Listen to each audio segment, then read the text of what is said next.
Alec and Andrew have been close friends for years and have decided, therefore, to be co-speakers today for the salutatorian, valedictorian addresses.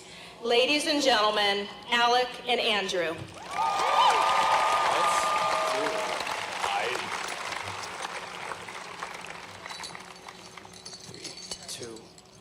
Class of 2017.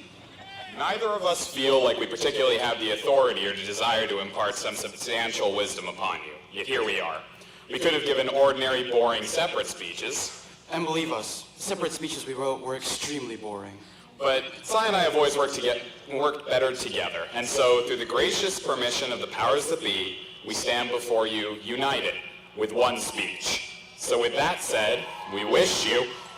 Good morning, class of 2017, as well as all parents, teachers, administrative staff, and everyone else who is here to witness this day of glory. Thanks for coming. Today we finish high school, yet this ceremony of graduation really means so much more.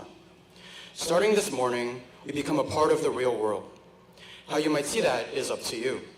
You might see it as a harrowing, scary prospect, one where we have to fend for ourselves in a world of competition, one where we must beat others in order to survive. You might see it as something to look forward to, where we can spread our wings and gain the freedom to live life how we want.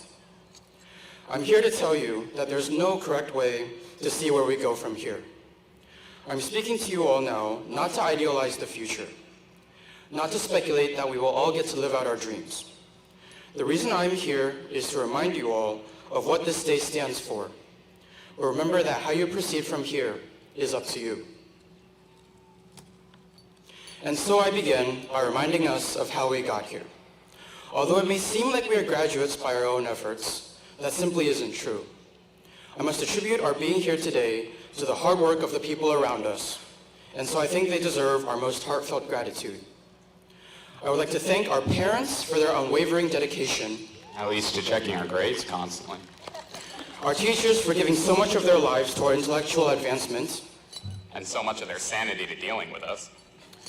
Our coaches for pushing us to our physical limits. Even though we didn't always agree exactly where those limits were. Our club sponsors, shout out to Mr. Castro, for spending numerous hours after school with us. Numerous dollars on food for us. The administrative staff for tirelessly watching over us. Or at least our attendance. Our counselors for paving the way to the future we desire. Or at least to this boiling green polyester parade. Last, and maybe not least, the students and friends that are now sitting in front of me. Good work, everyone. Now I directly address the class of 2017. It's important never to forget what we have learned here in high school, but I'm not talking about the knowledge that teachers so painstakingly cramped into our heads. I'm talking about the leadership, the perseverance, the attitudes that we have picked up along the way as we face so many hardships.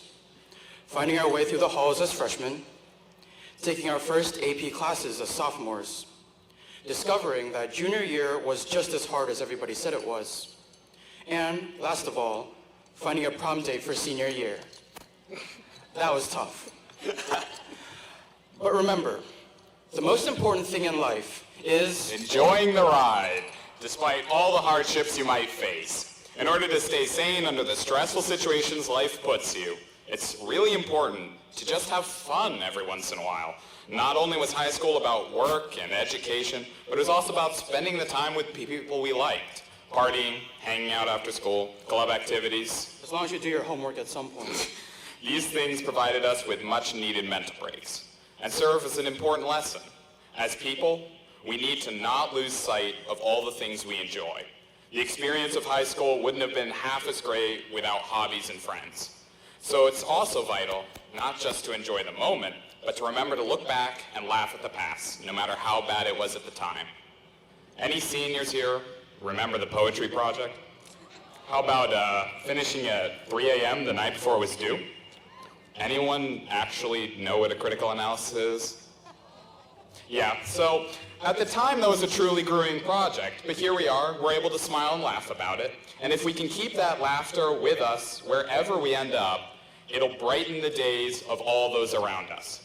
Laughing at the past and enjoying the present, all I have left to address is being hopeful for the future. Each of us will be taking a very different path, each with a great amount to look forward to. So in the end, it comes down to this. Make sure you work hard.